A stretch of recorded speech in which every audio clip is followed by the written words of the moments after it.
Fine! Yuri! Yes? Yuri jumps to Sayori's exclamation. There we go. Can you help me pick out a horror book? I don't believe I'd be much of any help. Our tastes are very different. But if you really want me to... Yay! Thanks, Yuri! Come on! Sayori grabs hold of Yuri's hand and drags her over the book. Drags her over the books. Oh no. Drags her over the books! I think it's supposed to be over to the book, right? She's just running over them all! No! It's very obvious Yuri isn't very comfortable with how familiar Sayori is acting, but she definitely doesn't seem completely against it either. Yuri is dead.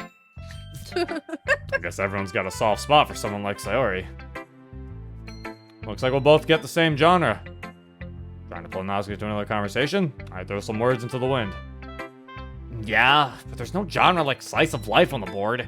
I guess the closest we get is saying they're comedy stories, but that means we're stuck with...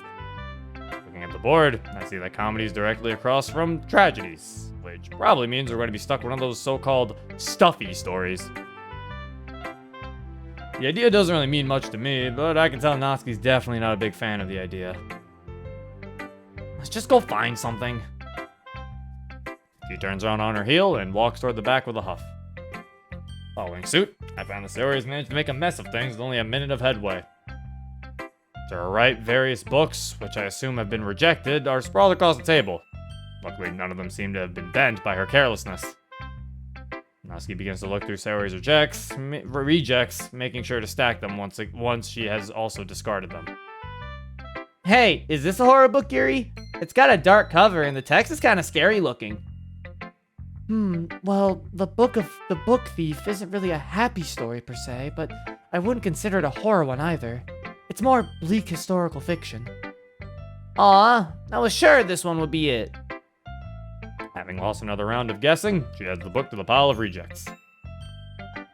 You know, you could be considerate and... Oh!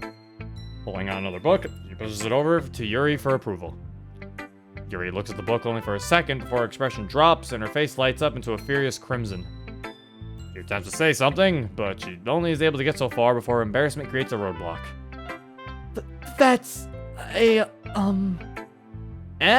you alright, Yuri? Sayori doesn't seem to get what's going on either, which makes me curious to know what book she has. Hey, let me see that. Huh? Sure, here you go. Grabbing the book from her, I soon realize the source of Yuri's flustered state and begin to snicker slightly. Natsuki, looking over my shoulder, sees the book in my hands and joins in on the laughter. The lack of explanation from any of us makes Sayori even more confused as she begins to nervously laugh along with us, as if she suddenly realized the joke. The ridiculous look of confusion causes me to laugh even harder, and I soon find it hard to breathe. What's going on over here? Monica joins up with us all, having now erased all the contents of the board. She shows just as much confusion as Sayori, looking at each of us like patients in a mental ward before I manage to calm myself down long enough and explain. I didn't take you for someone of such bold taste, Monica. What do you... Looking into my hand, she soon realizes what everyone else has. In my hands, I hold a copy of an extremely popular erotic novel, which Sayori had mistaken for a horror book. The book is widely known for its explicit imagery and detail, with some newer prints of the book even including illustrations courtesy of a popular H artist. Oh, wow. Monica comes to fully understand the scene in front of her and begins to laugh in a similar manner as Sayori. I don't remember putting something like that in there. I guess one of the teachers must have tossed it in as an extra. Teachers reading soft core in school? You'd be surprised. You'd be very surprised what teachers need to get off. Wasn't there like a video of like a teacher who like was like, all right, he like pulled up stuff on the board, like on the smart board, and he had porn side up? Probably, yeah, I was gonna say. Someone said teachers are people too. Yeah, some teachers get pent up. I'll just make a note to return this one. Monica hesitantly grabs the book from my hand, holding it somewhat awkwardly before she sets it onto the front pocket of her bag. Okay, it probably wasn't hers then if she's holding it awkwardly. That makes it seem like she's like, I don't want to touch this. And so ends the tale of Sayori and the porn novel. You guys are 12. Aw, Sayori in the porn novel. Oh no, maybe it was Monika's book. Now I have to theorize. Let's see, I don't know. We have to go by actions. Because she holds it somewhat awkwardly, so it makes me like, no, it wasn't Monika's. So now that means there is a teacher reading softcore porn in this school. Yeah. Ugh. It's just weird. I guess so. Each of us choose our books, and the previous scene is all but over. Sayori began to ask each of us about the contents of the book, but you remained too embarrassed to clarify, while Natsuki and I only threw cryptic remarks when she asked. She quickly gave up and made her way to a seat to begin reading the book Yuri picked out for her. Yuri did the same, and Natsuki and I found seats next to each other. Sayori's probably the most innocent person I've ever met. How does someone like that even make it to high school? Lots of hard work. I can't tell you how many times I've had to direct her away from the adult forums on SNU. SNU? Use that site too? Yeah, mostly for manga updates though. Lots of translation groups like to use the site as a news feed. I use it for other things though, like a few manga communities. I only really use it to keep up with the one community that I have some friends in. The community itself is garbage though. I set up an argument with someone in the comments. Anonymity lets people be assholes. In a brief instant of silence between the two of us, Natsuki's phone goes off, and she looks down to check the calls. Speak of the devil, I just got pinged. Try not to die. No promises. So far, I'd say my plan to get closer to Natsuki has been going remarkably well. I'm honestly pretty surprised at how well I've been able to keep up with conversation. Don't worry, Sayori. I shall not waste your gift to me. The sound of my own phone's buzz brings me down from my high and back into the same world that Natsuki's fighting through. A commenter is trying to drag me to an argument they're having with a moderator. Natsuki's still occupied with their own battle, so I decided to join in. God damn it, I have to read fucking... I have to read these people talking on fucking 4chan. This is the people Crow deals with on fucking my anime list. Wait, you can talk on that? Yeah, pretty sure, yeah. Oh my god. That's horrible. Minor heel steer still doesn't believe that the Sparrow fella was the one harassing me. Can you vouch for me? You can't just claim someone's fucking with you and then think we'll believe you. You've shown no proof. Seriously, again with this shit? If this many people have been complaining about him for well over a month, don't you think that's substantial proof to at least look into him, Minor? I know he's your friend, but you need to seriously lay off with your bias. Sparrow's been a trusted member of the forum for 4 years. Stop acting like we're ignoring you. You know damn well we don't take your word seriously. This dude. If I die young, it'll be from the stress headaches Minor gives me. Ever since I joined this forum, we've been at complete odds with each other. Even more so once they got promoted to mod. I can appreciate their ideals of justice and fairness, but it's nearly impossible to get them to back down, even when they've been proven wrong. Not in my peripheral vision, I can see Natsuki's expression growing in frustration, and I begin to wonder if she has her own internet rival like me. The club's meeting slowly draws to a close, and the conversation between me and Minor boils into an even fiercer and fiercer argument. I feel like he's arguing with Natsuki. I feel like that's where this is bringing it up. I feel like this is Natsuki's argument. With the original topic of the discussion having long been thrown away, we resort to petty name-calling in our DMs. This freaking... To my left, Natsuki's own battle seems to have turned sour. She's begun to utter various curses under her breath, and her face has become flushed with anger. Her rage seems to reach a boiling point, and right before the club's hours come to an end, she gently places her phone onto the desk. I've had enough of this dick! She smashes her fist onto the desk, startling Yuri and Sayori from their books, and Monika from her laptop. Realizing the scene she's caused, Natsuki slowly cools and she settles herself into a newfound embarrassment. In the outburst, her phone had fallen off the desk, she begins to look around for it. Jesus, how far did... Oh! To the left of my desk leg, I find her phone. Screen side down and grab it for her. Not the first form rage quit I've seen.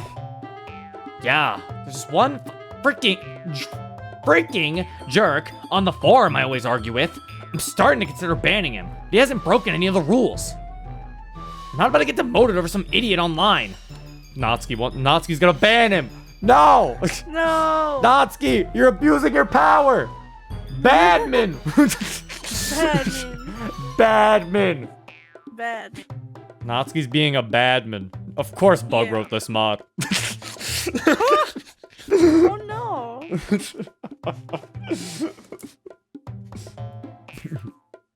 Mod, huh? Tough work. It's always turning the position down. More stress than I'm willing to deal with. Anyways, here's your phone. Oh, thanks. Just use your phone. My eyes drift down to the screen. On a quick gaze, my grip on the phone tightens. See, actually, I'll save it for after we finish this. She tries to grab the phone from me, but is confused when she discovers how tightly I'm holding onto it. Can I have my phone back? And the moment I looked at Natsuki's screen, I snuck a peek at her snoo username.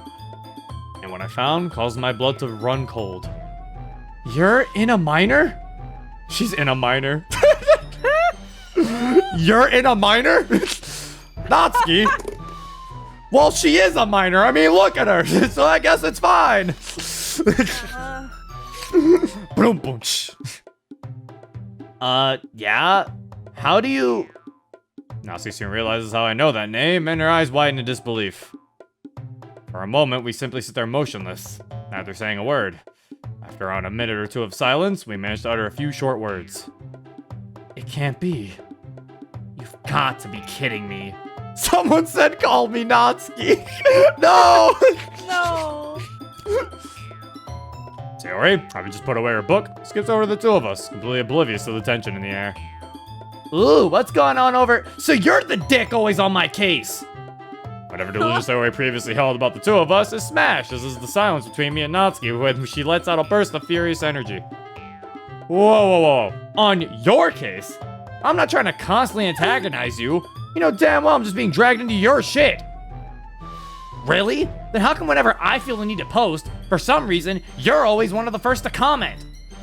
I do that for every fan art post. You aren't special, sweetie. Neither is the art you post. I swear to God, you posted that same image of Tomoya and Megumi like 20 times. The two of us quickly jump right back into the argument we were having online. The other three members seem at a complete loss on what to do. They're just like... They brought it into real life. Monica's just like, fucking Redditors. And my literature club. Huh, you know what? Whatever. This is actually an amazing day for me. I finally get to put a face to that irritating tone of yours. And I've gotta say, you look like an even bigger neat than I imagined. Your hair's a fucking mess and that blazer isn't doing too good keeping that fat hidden, Tubbs. Oh, don't act like you're some hot piece of ass. I've seen guys with bigger chests than you. Are you actually a girl or some creepy cross-dressing exhibitionist? What? You son of a... Monica tries to interject between the two of us. Guys, don't you think you're going a little... This doesn't involve you! Monica's attempt at a resolution is quickly shut down. The growing anger overwhelming my thought process, I realize I need to quickly end this argument before it gets worse. Come on, Sayori. Let's just go home. I'm already tired of dealing with this gremlin. Gremlin?! Insulted, now it gives a little time to think of a comeback before I've dragged myself and Sayori out of the club room. Later, guys! I yell back at them down the hallway as I rush the two of us to begin the walk home.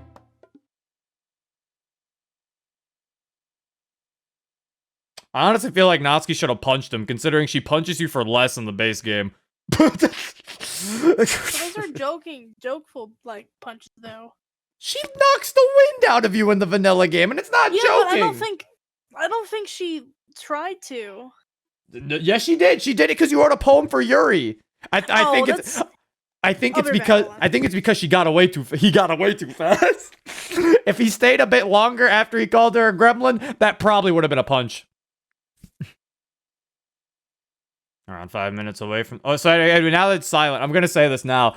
I kind of figured something was gonna happen to ruin MC's chances with Natsuki.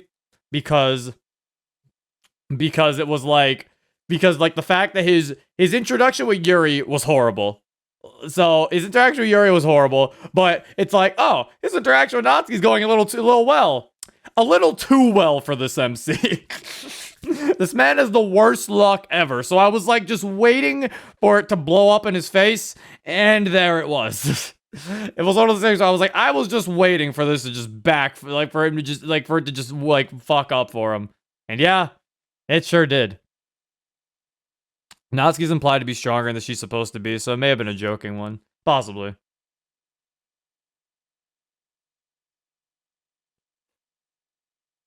The duality of chat. The MC's a huge dick / Natsuki's a bitch here. Guys, to ruin the duality, how about we look at this from a different perspective? They're both... Let's look at this from a different perspective. They're both assholes because the rest of the club was just trying to read. That's the different perspective here. I wish we could see the entire argument and what happened. Yeah, well, to say neither of them are in the right because they're both fucking causing an argument while the rest of the club's just trying to fucking read. Yep. They're both Redditors. Doki Doki Reddit Club. They're just Redditors. Around 5 minutes away from the school, I begin to feel my rage subside. My face cools down and I regain the ability to think clearly. Zero remains just as uncomfortable as before and skips awkwardly to my right. Say something. Suspense is killing me. Sorry, I'm just not sure what to say. You kind of ruined my club with your fucking Reddit. Just say anything. Your silence only makes me feel worse. So, my surprise ended up backfiring. Big time. What even happened back there? Well, I discovered a horrible truth about the relationship between me and our flattest member. Seems the two of us are destined rivals. So you guys knew each other? Yeah, we both frequent the same board on SNU. Turns out she's the guy I'm constantly arguing with. Is it SNU or SNU? I forgot that. I feel like Bug's correcting me, but I forgot. Is it SNU or SNU? SNU sounds funny. SNU makes it sound like 4chan. SNU, like what's new? Okay, yeah, I was like SNU sounds more likely. SNU, yeah, okay. Right before we got into a fight. Oh wait, no, Bug's saying no. Wait, what? Is it SNU or SNU? He's saying no. What the fuck? What is this pronunciation? Okay, so it is SNU. Okay, it's SNU. It's like Snoopy.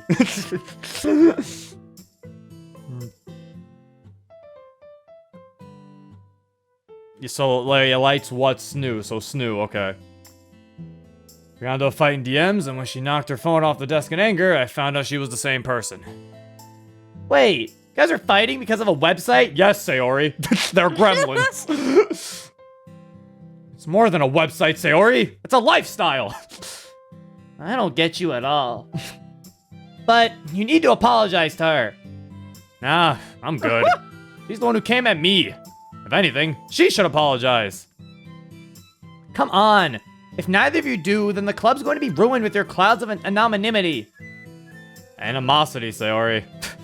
You get the point. Sayori raises a good point. It'd suck if I ended up dragging down the entire club. At the same time, ugh, don't think about it. Right now, all I want to do is go home and relax. The gremlin's giving me a massive headache. I guess that's good enough. Oh, make sure to read the book from the club tonight. We'll see. The topic resolution behind us, the two of us quickly float back into our usual groove. Reaching my house, I wave goodbye to Sayori before walking inside and putting an end to this roller coaster day.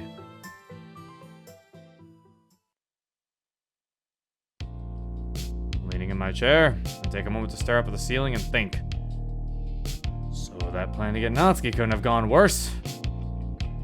Well, I guess it could have, but whatever. I get my own point. Despite the fight, I feel a great deal of disappointment at having blown my chance with Natsuki.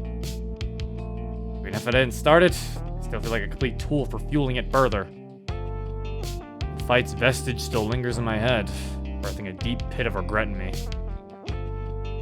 In a vain attempt to distract myself, I begin to browse the other forums on Snoo, but the squabble remains at the front of my mind. I reach into my bag and pull out my book as a last-ditch attempt at a distraction. However, it instead brings up an even more painful memory. God, I embarrassed myself big time today. Not only did I get into a fight on the second day, but I couldn't give an answer during the discussion. Another wave of embarrassment burns my face as I lift myself out of my chair and throw myself on the bed in shame. Bug, did you get on a fight on Reddit? I thought MC and Natsuki being enemies was funny. I think that, that's kind of work. That's a thing I agree with though too. Because Natsuki and MC, like, not getting along, I feel like is funnier than, like, them getting along. Yeah. Because the thing is, you have to realize, I feel like it's too basic of an idea to be like, well, they both like manga, so they'll get along. It's like, not everybody who likes manga will get along with each other's manga interests. Yeah. If anything, that might make them get along less, because they could have both severely different tastes. Yeah. So it's like, yeah, it's like, it definitely is something where it's like, MC and Natsuki, like, getting into arguments makes the most sense because they both are heavily known into one topic. They both have that topic. So they're just like, feel like they're correct because they're like, I know more than you do because I like manga. So yeah, Natsuki and MC being rivals makes a lot of sense. And plus, Yeah. Natsuki's the only one in the club who would argue that. Yuri would probably just be like, well, I mean, that's just your opinion, I guess. Like, everyone would just, I feel like everyone else in the club would just appreciate your opinion. Natsuki's the type of person to be like, no, you suck. You suck. It's the same with people who like anime. You talk bad about someone's favorite anime and you get a target on your head. Basically, yeah, that's why they do that. Yeah. Think of a theme. It's a deconstruction of anime tropes with a slice of life undertone. It's kind of a deconstruction. It's like a deconstruction, but still uses those same anime tropes. So it's like, there's some I'd still say this mod's more of a slice of life. It does have elements of deconstruction, though. It still feels like a slice of life anime, though.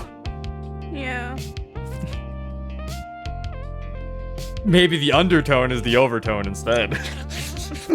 Maybe we were the literature club the whole time. Have we ever thought about that?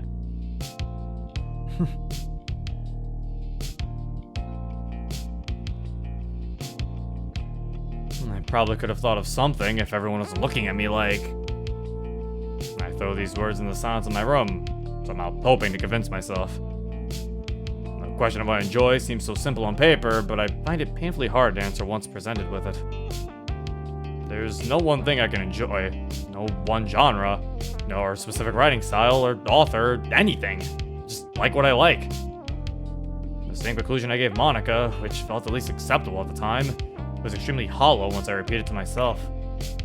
I throw the covers over my head and shuffle around in my sheets to try and summon some sleep to chase these thoughts of inadequacy from my head. As drowsiness overtakes me and my eyes grow heavy, a single scary thought begins to bury itself into my mind before being replaced by the fuzzy silence of sleep. It's very realistic that he hates a woman over a petty internet argument. It is. It makes sense for his character.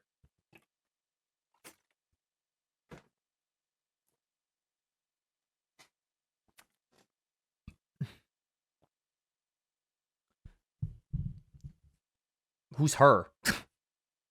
Me wake you better I In an instant, a wave of ice-cold water splashes against my face. I figured it was someone waking him up. Ah! What the hell? I rest on my desk, finally jerking my head around, looking for the cause of my near-death experience. Sitting on top of the desk next to mine, I find her, smiling cheerfully as if she hadn't done anything at all. Who the fuck are you? What? Good morning. Fall asleep in class? Don't good morning me! Pull her by her collar, just enough to pull her from the desk. Ah, I ain't done nothing. Yeah. And explain the water ball that was hiding behind you. I got thirsty? Heh. I continue to glare at her. She completely ignores me, escaping from my grasp and reaching for her bag. Come on, let's get going. School's been out for 10 minutes already. Alright. Could have waken me up gentler, though. But then what would I do with my leftover water? Drink it? Like a normal person? She slips into the hallway, still ignoring me. Talk about normal to a normal girl, not one with a cat girl headband. I sigh. Well, if it makes her smile like that, then I might putting up with her a bit. Is this MC's imaginary girlfriend? God, that sounded so much more creepy than I wanted. Hold up. You can't get in my house without me. Can't I? What does... I reach for my keys, only to find an empty pocket.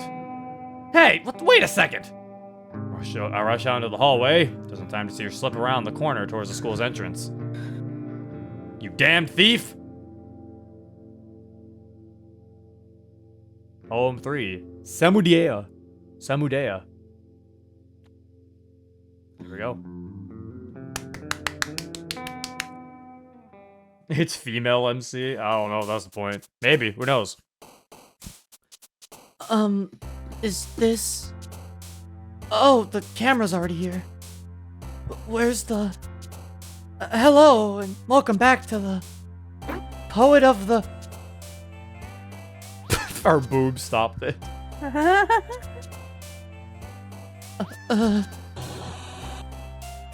Do I have to continue? I don't remember boob text malfunction being in the list of valid excuses, so... Okay. Sorry for the... difficulties. But let's just get on with the poet. Today's poet is... Matsuo Basho. Now, many of you have heard of Basho as the most famous Japanese poet of the Edo, is it Edo or Edo? I think it was Edo period. He has garnered worldwide fame for being a master of haiku poetry. And while we've discussed only American poets so far here on POTD, we felt it would be appropriate to put a spotlight onto some international poets for a change. Matsuo Basho, born Matsuo Kinsaku, was born in 1644 near Ueno in the Eiga province.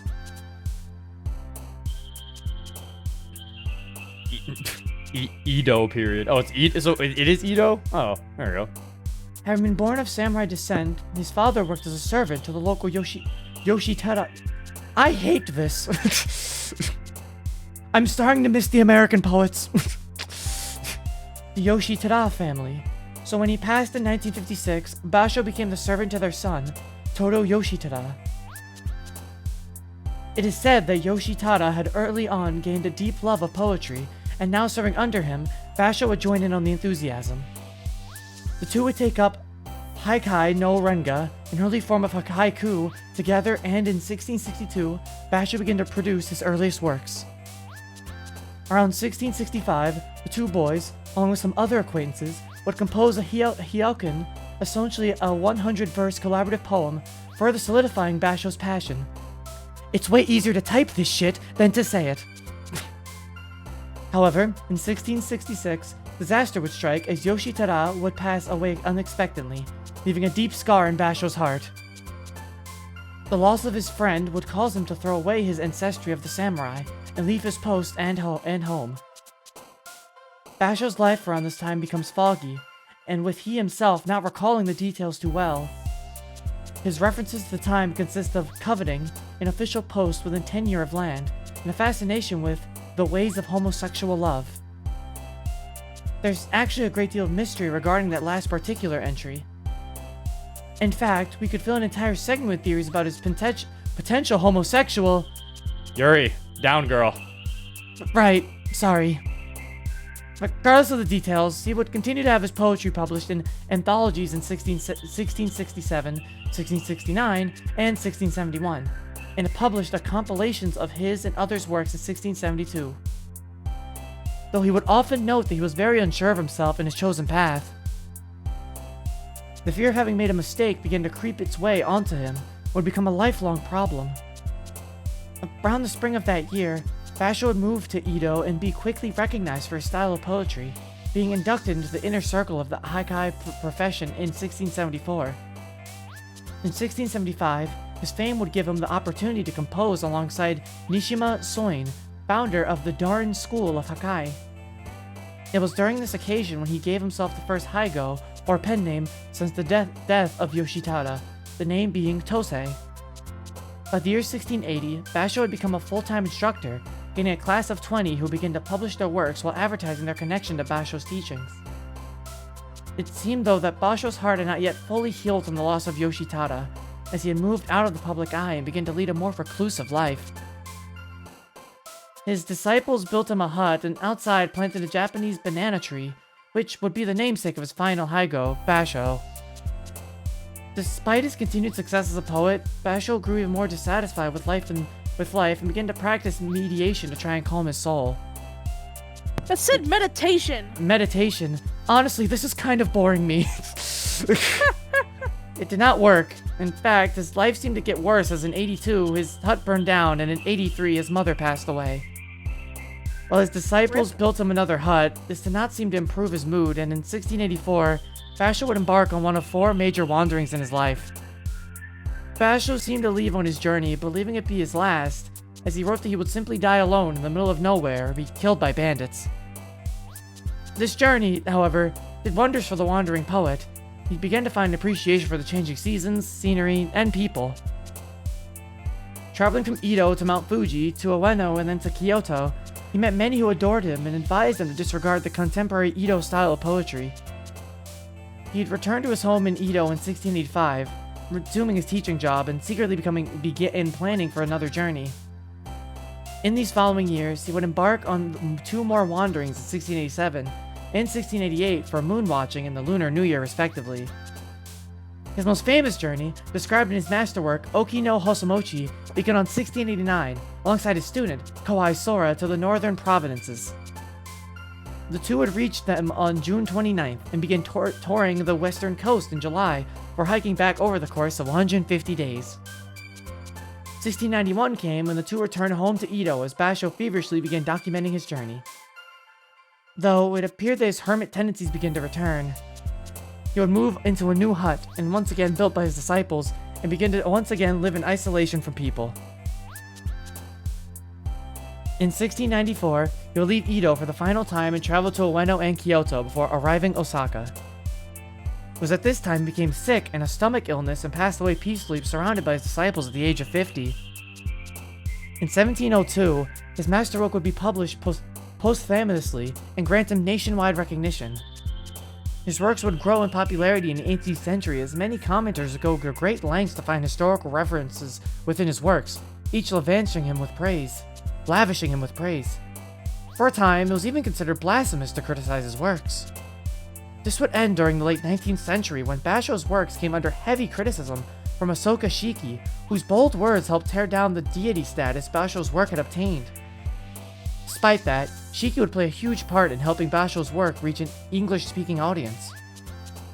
And by the 20th century, numerous translations of his works were released all around the world, with the Western world viewing Basho as the de facto haiku poet. The life of Matsuo Basho feels very much like the idolized hero's journey.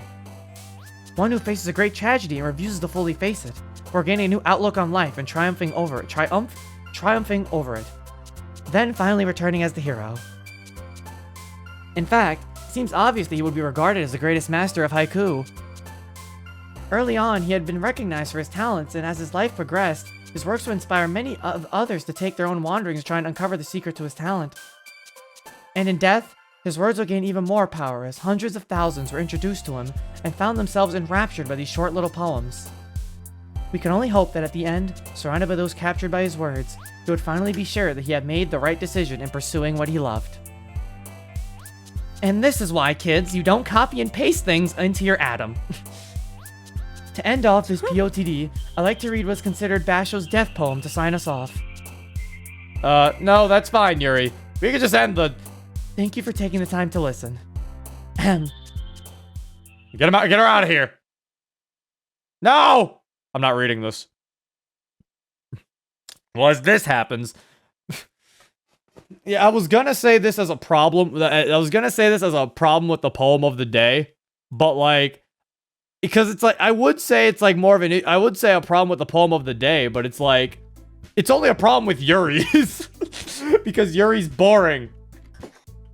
Also, there was a glitch here where also there's a glitch here where I can't pause.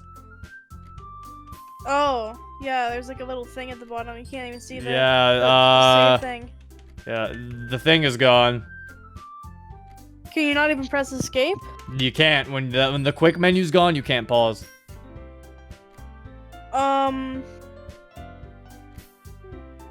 are you supposed to save? Well, I can't go back to what we just read then either. Episode 4 is like this?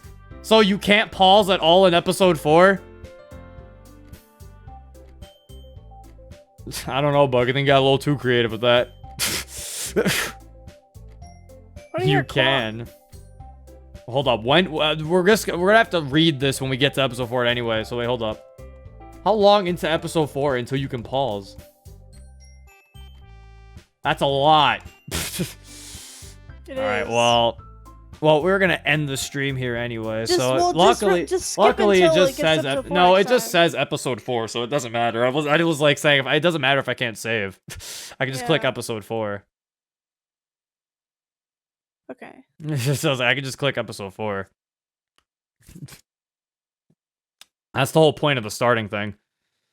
Ah, big brain. But yeah, I was gonna say there's a problem with the poem of the day thing, but then I was like, oh no, when Monica and Sayori explained it, it was actually interesting to listen to. I was like, it was just Yuri. That might have been the point. Yeah, well, so that's why I was like, oh, I'm not gonna dock points for that because that's the point. It was like, because I was gonna dock points and be like, this poem of the day thing's starting to be more of a problem, but then I was like, no, wait, I think it's just a problem with Yuri. It's not a problem with poem of the day, it's the problem with Yuri. Mm-hmm. So yeah, that's the end of this episode. If you want to download this yourself, links in the description below. We got 2 more episodes left, and then we're done for what it has so far. So more episodes are added. But yeah, that's it. Hope you guys enjoyed. This has been Zero. Peace.